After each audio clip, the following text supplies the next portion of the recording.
Belum nyoba, oke. Mau nyoba sekarang? Tapi saya nggak bisa ngasih waktu banyak, waktunya paling boleh lah, tapi sekitar 10 menit dengan cara yang sama. Tapi jangan-jangan sebelahnya udah saya buatkan deh, di slide berikutnya saya agak lupa. Udah bener, udah saya buatkan. Kalau di buku nggak ada kebetulan.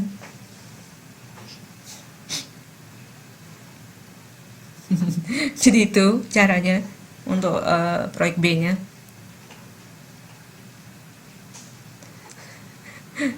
Maksud saya Anda udah baca belum PowerPoint-nya? Makanya saya tanya. Kalau disuruh ngerjakan pasti gak kekejar waktunya. Nanti kan ada PR, coba lagi sama kok caranya.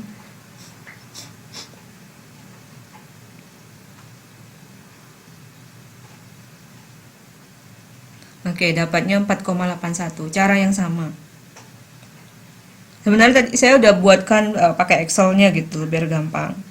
Ya, tapi katanya nggak biasa pakai Excel ya, belum coba ya. Nanti kalau pertemuan di TTM saya ajarkan Excel sedikit, cuma untuk cara ngitungnya aja. Kebetulan di TTM nanti kan saya ini apa namanya, sebetulnya satu sesi itu cuma review. Jadi materi PR ini nanti PR-nya belum saya bahas minggu minggu depan, belum saya bahas. Kita bahasnya pas ketemu TTM saja.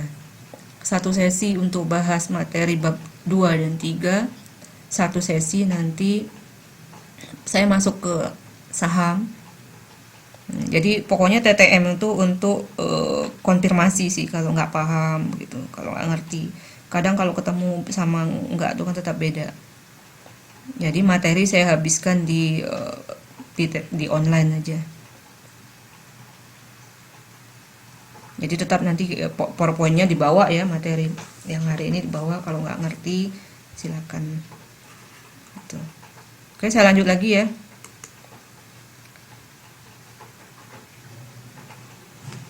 Lanjut apa enggak nih? Paham ya itu cara ngitung return ya, return dan risiko ya. Sorry, return. Jadi rumusnya aja yang kelihatan susah. Kalau udah dihitung sebetulnya dicoba, memang sih lumayan ini ya, lumayan panjang rumusnya gitu. Enggak lah, enggak susah. Belum dicoba. Ya, tulis tangan aja. Karena nanti ujian tulis tangan kan, repot ngitungnya. Kalau nanti biasa pakai ketik ketik lama, harus pakai Excel ngetiknya.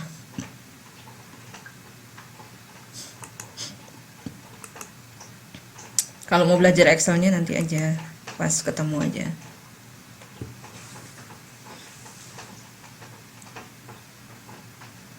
Lanjut return yang diharapkan dan resiko portofolio. Kalau tadi kan dia saham individual, kalau sekarang yang portofolionya.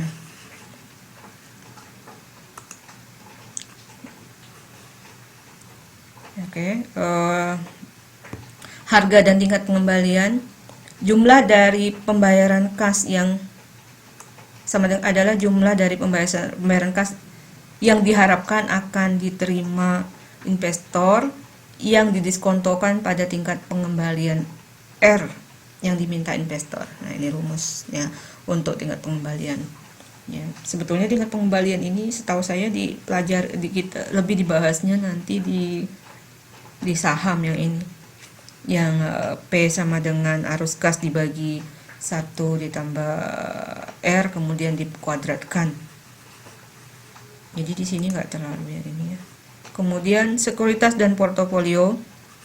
Sekuritas adalah sebuah dokumen yang mengidentifikasikan hak atau klaim atas aset dan setiap aliran kas mendatang yang diperoleh perusahaan, dan portofolio adalah sekumpulan. Ya, sekumpulan dari sekuritas, itu bedanya. Ya, kalau yang kita pelajari tadi itu sebetulnya masih sekuritas. Nah, ini yang selanjutnya ini portofolio.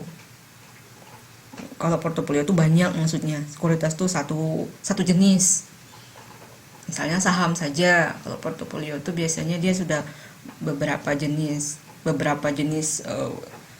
sekuritas atau beberapa perusahaan itu juga portofolio. Intinya nggak satu. Kemudian faktor-faktor yang mempengaruhi tingkat pengembalian ada real rate, inflation rate, dan risk premium rate. Jadi ini tingkat pengembalian tuh faktor-faktor, ada inflasi, risk premium rate ini ada rumusnya ya. Ini di rumusnya required rate of return, risk free real rate ditambah expected inflation and risk premium.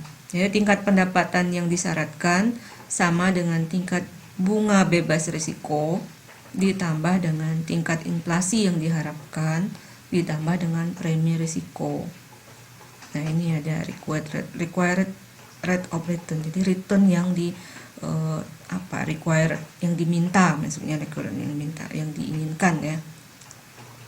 Ini rumusnya. Kalau nggak salah ada rumus ininya lagi. Oh, belum.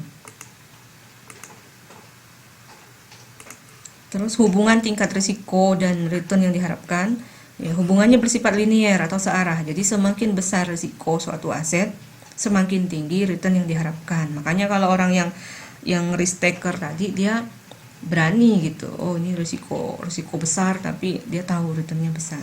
Selalu begitu. Kemudian tingkat pengembalian yang diharapkan dari saham individual, nah, menggunakan metode rata-rata tertimbang dari data berbagai pengembalian secara historis. Nah, ini sebenarnya rumus yang ini mirip yang tadi ya, cuma dia ditambah aja tingkat sama kan, ini cuma lebih, maksudnya dikhususkan ke saham individual, tapi ini sama aja rumusnya, jadi ganti I ya, kalau tadi kan pakai K gitu.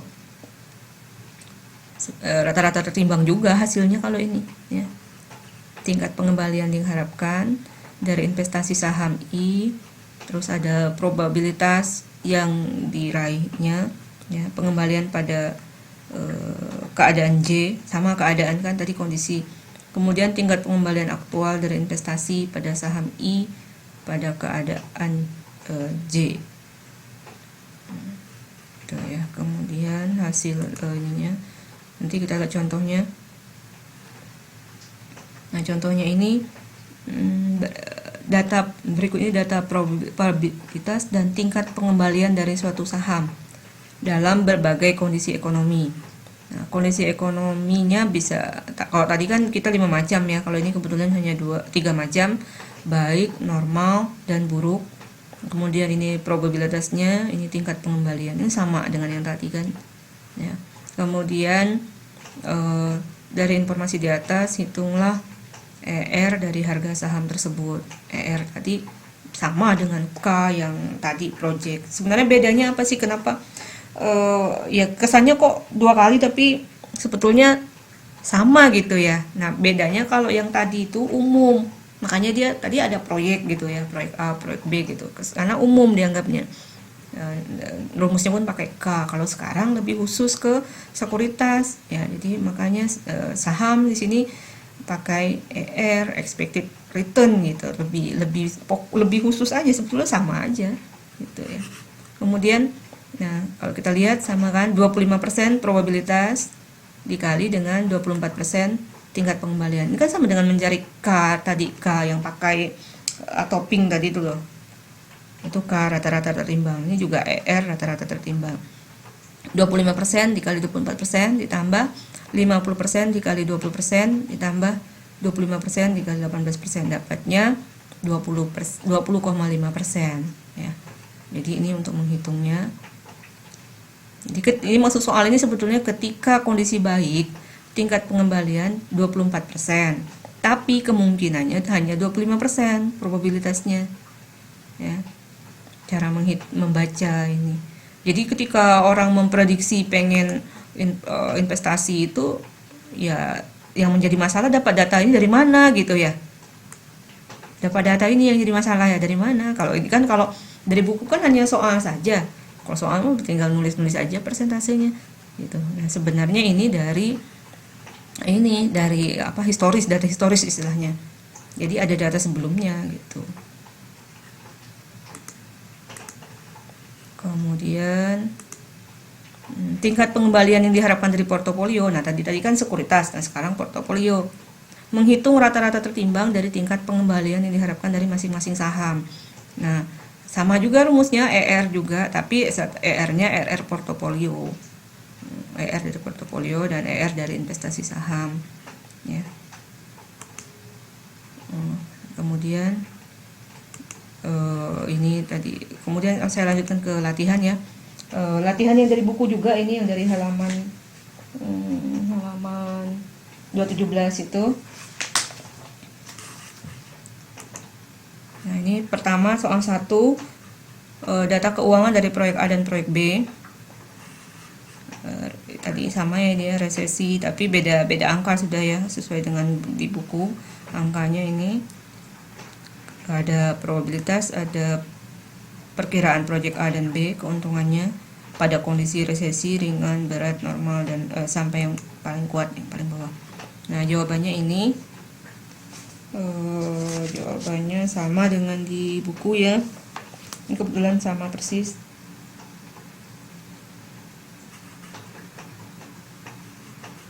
Kira-kira ada pertanyaan yang ini? Itu soal nomor 1.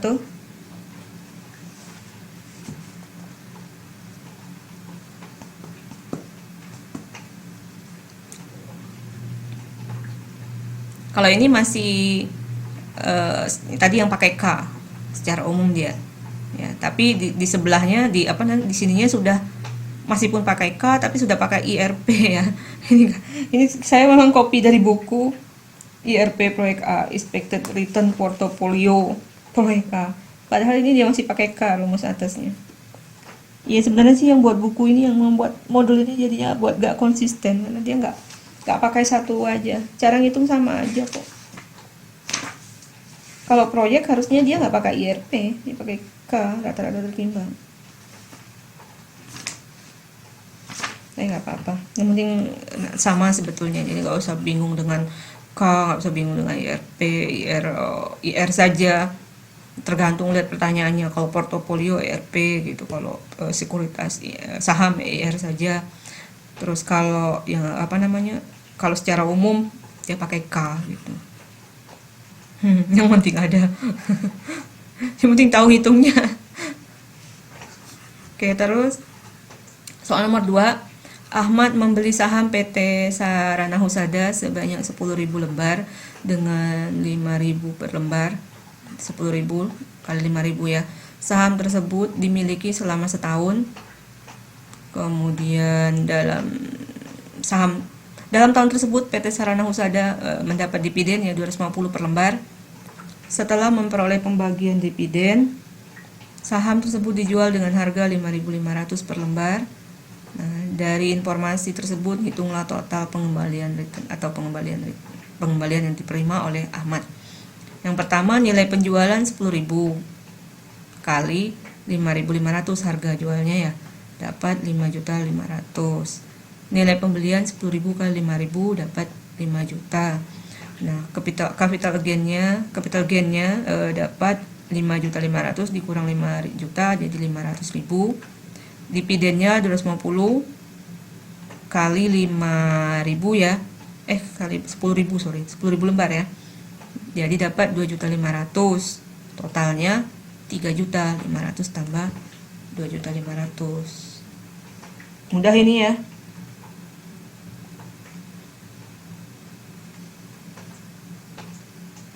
Oh, ada lagi Dewi Yuliana tadi yang ada bilang tadi. 3 dong Dewinya di kelas ini.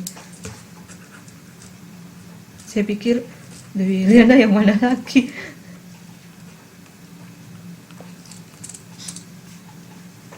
Ramai ya, 14 ya? Bukannya kelas kita cuma 12?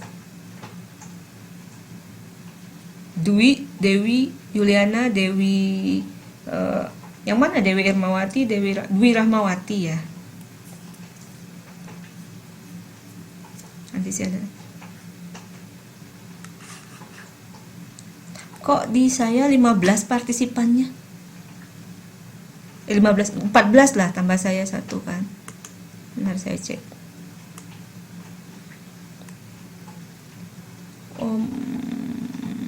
Oh, ada yang 2 gitu ya. Oke, gak apa-apa. Berarti masuk semua dong malam ini.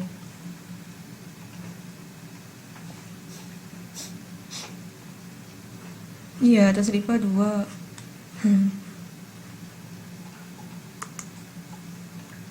Lanjut ya, bisa ya tadi ya. Gampang itu yang nomor 2 kan tadi yang cara menghitung return. Kalau mau ngitung tingkat pengembaliannya ya persentasenya berarti 3 juta dibagi 5 juta berapa? Oh ya. Kalau 3 juta bagi 5 juta berarti 3 per 5. 3 per 5 gede ya. 60% ya. Tinggi ini dapatnya. Nomor 2 ini jadinya kalau mau dihitung tingkat pengembaliannya 60%. Karena 3 juta dibagi 5 juta, ya 3 per 5, 60%. Saya lanjut lagi. Yang ini udah paham belum nih yang tadi ini? Yang soal nomor 1. Soal saya mirip ini tapi combine sama RIS. Soal PR-nya itu. Si gampang ya. Oke, lanjut lagi.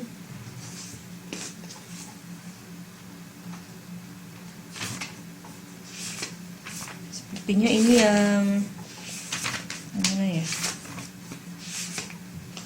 Oh iya, yang di itunya. Yang di halaman 228. Oke. Saham A dan saham B memiliki data historis. Data historisnya. Kemudian ditanya, hitunglah rate of return untuk setiap tahun. Kemudian asumsikan bahwa Anda membentuk suatu portofolio yang terdiri dari 50% saham A dan 50% saham B.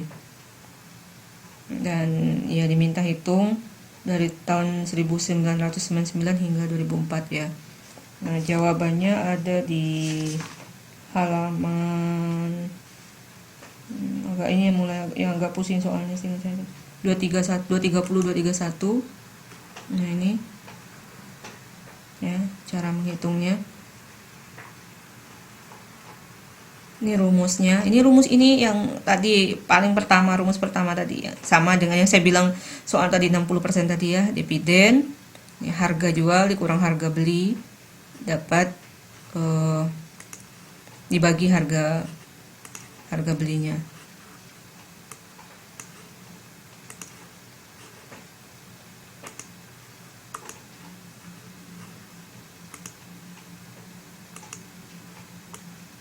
Sorry.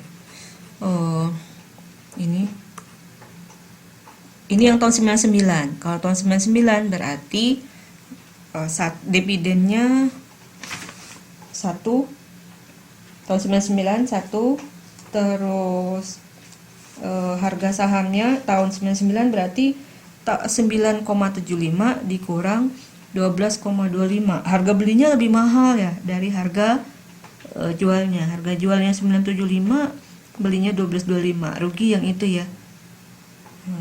Jatuhnya gitu ya. Kemudian dibagi 12,25, hasilnya 2,24.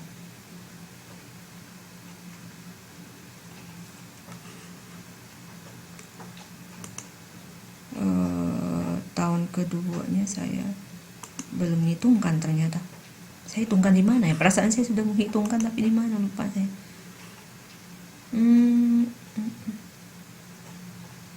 Oh, kelewat berarti benar.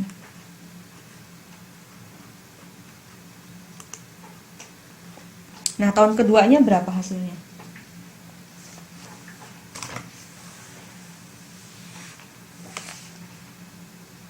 Tahun keduanya berarti 11 dikurang 9,75 itu harga P1, P2 dikurang P1. 11 dikurang 9,75, kemudian ditambah 1,05 ya. Kemudian dibagi 9,75 untuk menghitung tahun keduanya. Saya lupa beli pena. K berapa namanya? K 2000 ya. sama dengan 1,05. Ada saya nggak bawa apa, nggak ada penanya.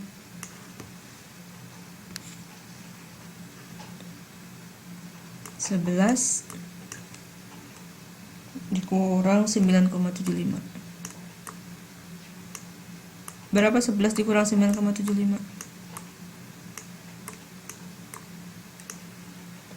1,25 ya. Dibagi 9,75. 1,25 ditambah 1,25 ditambah 1,05 berarti 2,3 dibagi 9,75. Itu hasilnya nanti.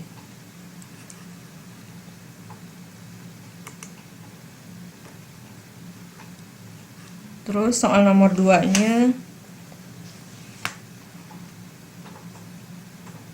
Jadi soal B-nya itu kalau dilihat di buku 2,29, B itu nggak bisa kita pakai. Maksudnya soal B itu sebetulnya untuk soal nomor 2. Karena data untuk ngitung risikonya nggak bisa gitu deh itu. Iya, 0,235 ya. Saya nggak megang kalkulator. Ada di HP teman, belum sempat kelihat. 3 coba saja.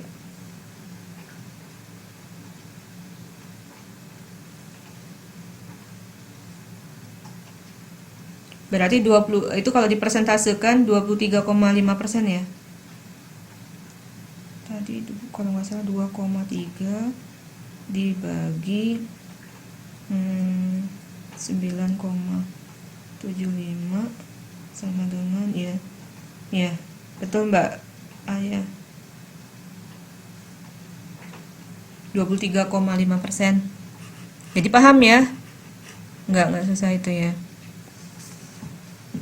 Nanti Anda coba hitung sendiri, tapi nggak PR, sendiri aja latihan. Kemudian nomor 2, tabel berikut memperlihatkan rate of return setiap saham dan portofolio. Ini ada tahunnya, rate of return saham A, rate of return saham B, rate of return portofolio. Ya, saham dan portofolio. Kita diminta sebetulnya di sini sama dengan soal yang nomor A tadi ya, diminta menghitung nih. Ini saya pakai soal yang ini jadinya karena sama yang dikerjakan di bawahnya nanti. Soal ini tuh soal yang satu tadi sebetulnya soalnya nggak jelas apa permintaannya. Nah, kemudian jawabannya ini ada di halaman 230 apa 231 ya jawabannya. Nah, di halaman 231 jawabannya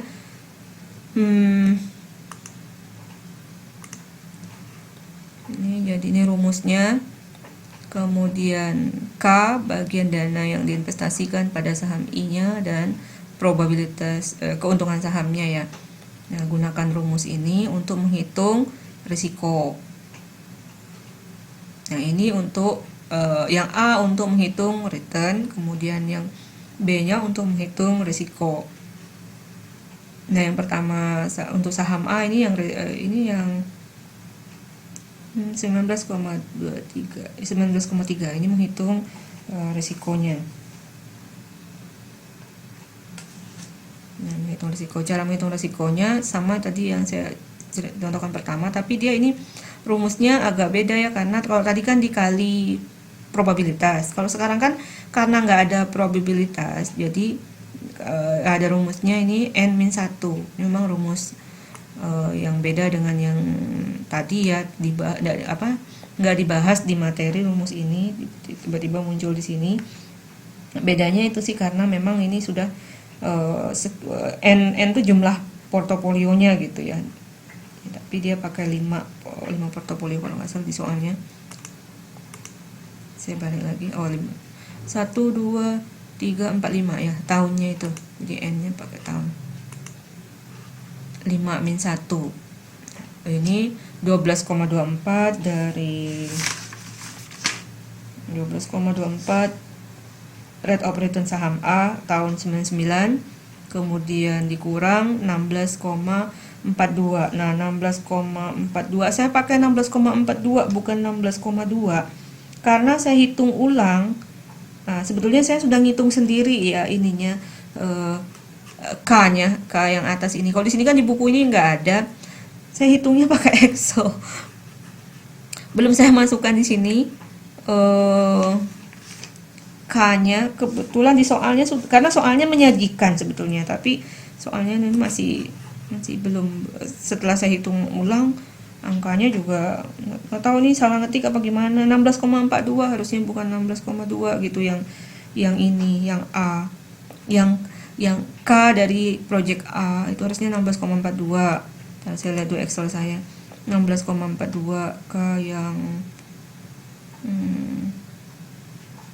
16,2. Saya keliru, 16,2, benar 16,2. Ya, 16,2 hitungan saya. Yang satunya malah 16,11, yang satu 16,19 gitu kalau hitungan saya itu. Ini ya, K-nya ini. Tapi K di buku 16,2. Terus K di jawaban 16,42. Kalau jawab di Excel saya ini 16,12. Ya, yang ini ya. Satunya saya, kalau di buku saya, di modul saya satunya udah saya coret, 4-nya udah saya coret soalnya. Saya ganti langsung sebenarnya 16,2 ada benar karena 16,19 ini hasilnya. Gimana Mbak Haryanti, dari mana yang mana? 16,12-nya?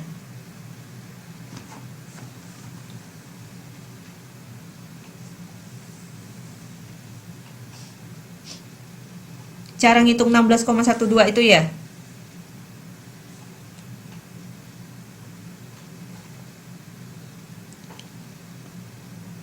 Iya, 16,42 itu keliru dia. Harusnya 16,2 itu ada di soal halaman 229. Mudah-mudahan bukunya sama. Halaman 229, tabel yang nomor 2 itu loh. 12,24%. Terus paling bawah itu rata-rata ada. Coba rata-rata tertimbangnya ketemu nggak? Yang 16,2% paling bawah. Nah, itulah dianya. Harusnya itu 16,2 bukan 16,42. Justru nyari 16,42 saya nggak ketemu. Itu ya, 16,2%. Dan saya cek pakai Excel, hasilnya 16,19.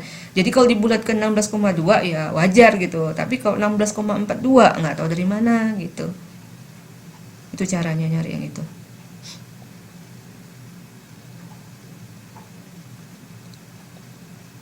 Oke, nanti dapat hasil 16, nanti saya ini deh, untuk dapat 16,2 itu, ini kan sudah jadi di soalnya, rumus soalnya dapat 16,2 gitu ya. Nah, caranya saya kasih deh. Nanti saya ini sebenarnya karena saya bentuknya masih Excel. Saya malas sekali ngetik kayak gini, susah banget nih ngetik ini. Sebenarnya ada rumusnya kan, pakai ini nih, pakai equation. Apalagi katanya equation ya. Udah pernah belajar belum di Excel atau di PowerPoint atau di Word itu ada namanya equation. Jadi tulisannya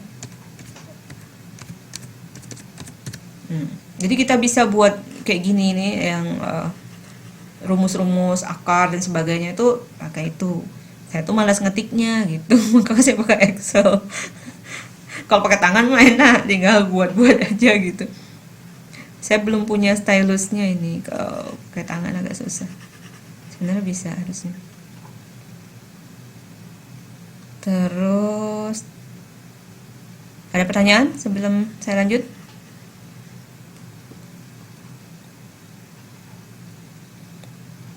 Untuk dapat